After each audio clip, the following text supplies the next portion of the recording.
जय श्री सीताराम। श्री रामचरितमानस तृतीय सोपान अरण्यकांड। प्रसंग शूर्पणखा की कथा।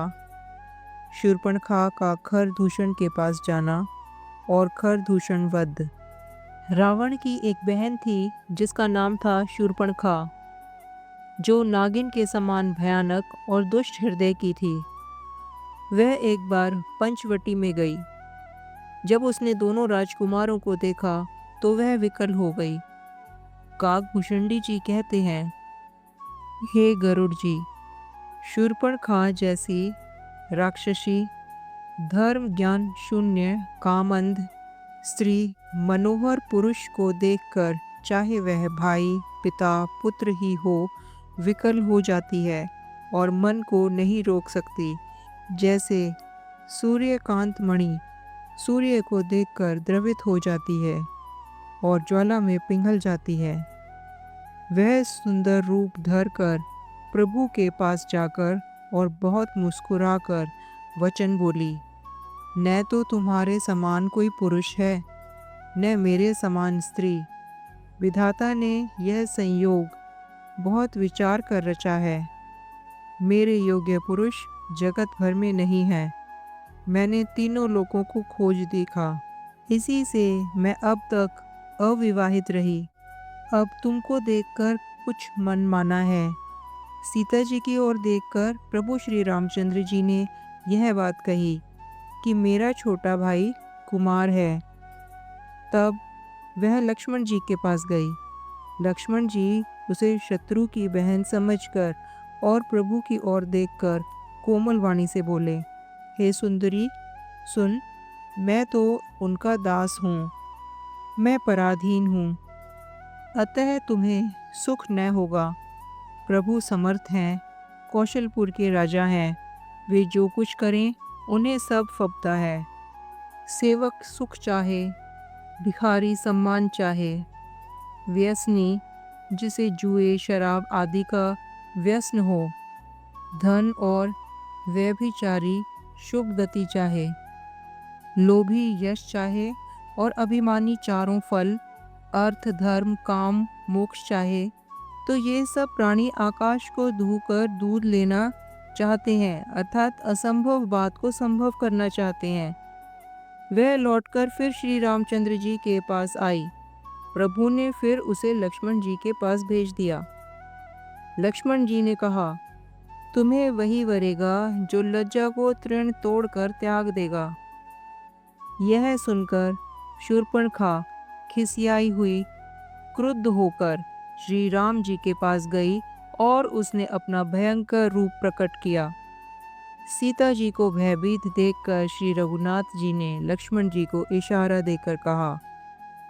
लक्ष्मण जी ने बड़ी फुर्ती से उसको बिना नाक कान की कर दिया, मानो उसके हाथ रावण को चुनौती दी हो। बिना नाक कान के वह विकराल हो गई। उसके शरीर से रक्त इस प्रकार बहने लगा मानो काले पर्वत से गेरू की धार बह रही हो। वह विलाप करती हुई खरदूषण के पास गई और बोली, हे भाई, तुम्हारे वीरता को धिक्कार है, तुम्हारे बल को धिक्कार है। उन्होंने पूछा। तब शूर्पणखा ने सब समझा कर कहा। सब सुनकर राक्षसों ने सेना तैयार की। राक्षस समूह झुंड के झुंड दौड़े।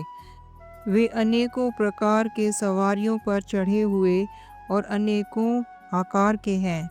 वे अपार हैं और अनेकों प्रकार के भयानक हथियार धारण किए हुए हैं। उन्होंने नाक कान कटी हुई अमंगल रूपणी शूर्पणखा को आगे कर लिया। अनगिनत भयंकर अपशकुन हो रहे हैं, परंतु मृत्यु के वश होने के कारण वे सब के सब उनको कुछ गिनते ही नहीं। गरजते हैं, ललकारते हैं और आकाश में उड़ते हैं। सेना देखकर योद्धा लोग बहुत ही हर्षित हुए। कोई कहता है, दोनों भाइयों को जीता ही पकड़ लो, पकड़कर मार डालो और स्त्री को छीन लो। आकाश मंडल धूल से भर गया। तब श्री राम जी ने लक्ष्मण जी को बुलाकर उनसे कहा, राक्षसों की भयानक सेना आ गई है। जानकी जी को लेकर तुम पर्वत की कंदरा में चले जाओ, सावधान रहना। प्रभु श्री रामचंद्र जी के वचन सुनकर लक्ष्मण जी हाथ में धनुष बाण लिए श्री सीता जी सहित चले। शत्रुओं की सेना समीप चली आई। यह देखकर श्री राम जी ने हंसकर कठिन धनुष को चढ़ाया। कठिन धनुष चढ़ाकर सिर पर जटा का जूड़ा बांधे हुए प्रभु बहुत ही सुशोभित हो रहे हैं। कमर में तरकश कसकर, विशाल भुजाओं में धनुष लेकर और बाण सुधार कर प्रभु श्री रामचंद्र जी राक्षसों की ओर देख रहे हैं। मानो मतवाले हाथियों के समूह को आता देखकर सिंह उसकी ओर ताक रहा हो। पकड़ो पकड़ो पुकारते हुए राक्षस योद्धा बड़ी तेजी से दौड़ते हुए आए और उन्होंने श्री रामचंद्र जी को चारों ओर से घेर लिया। प्रभु श्री रामचंद्र जी को देखकर राक्षसों की सेना थकी रह गई। वे उन पर बाण नहीं छोड़ सके। मंत्री को बुलाकर खरदूषण ने कहा, यह राजकुमार कोई मनुष्यों का भूषण है। जितने भी नाग, असुर, देवता, मनुष्य और मुनि हैं, उनमें से हमने न जाने कितने ही देखे, जीते और मार डाले हैं। पर हे सब भाइयों, सुनो, हमने जन्म भर में ऐसी सुंदरता कहीं नहीं देखी। यद्यपि इन्होंने हमारी बहन को कुरूप कर दिया, तथापि ये अनुपम पुरुष वध करने के योग्य नहीं है। छिपाई हुई अपनी स्त्री हमें तुरंत दे दो और दोनों भाई जीते जी घर लौट जाओ। मेरा यह कथन तुम लोग उसे सुनाओ और उसका उत्तर सुनकर शीघ्र आओ। दूतों ने जाकर यह संदेश श्री रामचंद्र जी से कहा। उसे सुनते ही श्री रामचंद्र जी मुस्कुरा कर बोले, हम क्षत्रिय हैं, वन में शिकार करते हैं और तुम्हारे सरीखे दुष्ट पशुओं को तो ढूंढते ही फिरते हैं। हम बलवान शत्रु को देखकर नहीं डरते। लड़ने को आवे तो एक बार तो हम काल से भी लड़ सकते हैं। यद्यपि हम मनुष्य हैं, परंतु दैत्य कुल का नाश करने वाले और मुनियों की रक्षा करने वाले हैं। हम बालक हैं, परंतु हैं दुष्टों को दंड देने वाले। यदि बल न हो तो घर लौट जाओ। संग्राम में पीठ दिखाने वाले किसी को मैं नहीं मारता। रण में चढ़ आकर कपट चतुराई करना और शत्रु पर दया दिखलाना, ये तो बड़ी भारी कायरता है। दूतों ने लौटकर तुरंत सब बातें कही, जिन्हें सुनकर खरदूषण का हृदय अत्यंत जल उठा। तब खरदूषण ने कहा, पकड़ लो, कैद कर लो। यह सुनकर भयानक राक्षस योद्धा बाण, धनुष, तोमर, शक्ति, शूल, कृपाण, परीघ और फरसा धारण किए हुए दौड़ पड़े। प्रभु श्री रामचंद्र जी ने पहले धनुष का बड़ा कठोर, घोर और भयंकर टंकार किया, जिसे सुनकर राक्षस बहरे और व्याकुल हो गए। उस समय उन्हें कुछ भी होश न रहा। फिर वे शत्रु को बलवान जानकर सावधान होकर दौड़े और श्री रामचंद्र जी के ऊपर बहुत प्रकार से अस्त्र शस्त्र बरसाने लगे। श्री रघुवीर जी ने उनके हथियारों को तिल के समान टुकड़े टुकड़े करके काट डाला। फिर धनुष को कान पर तान कर अपने तीर छोड़े। तब भयानक बाण ऐसे चले मानो फुफकारते हुए बहुत से सर्प जा रहे हैं। श्री रामचंद्र जी संग्राम में क्रुद्ध हुए और अत्यंत तीक्ष्ण बाण चले। उनके अत्यंत तीक्ष्ण बाणों को देखकर राक्षस वीर पीठ दिखाकर भाग चले।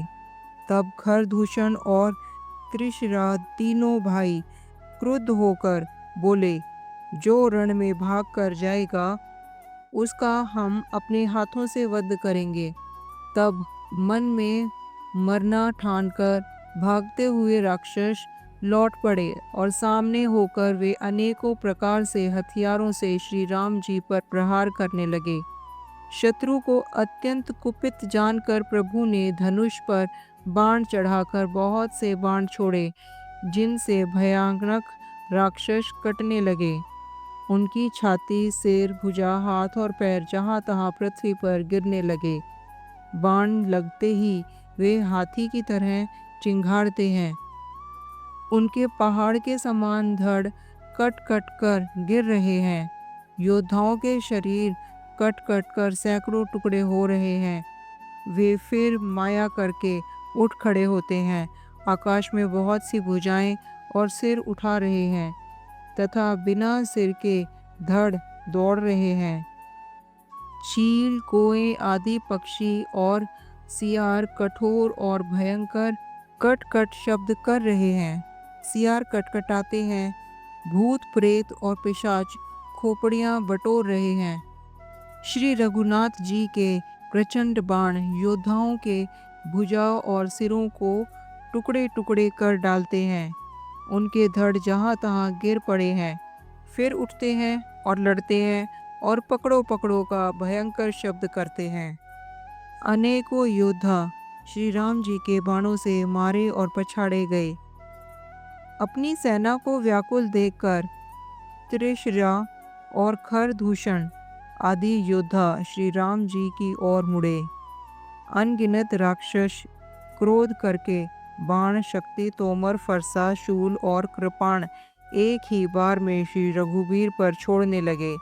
प्रभु ने पल भर में शत्रुओं के बाणों को काटकर ललकार कर उन पर अपने बाण छोड़े।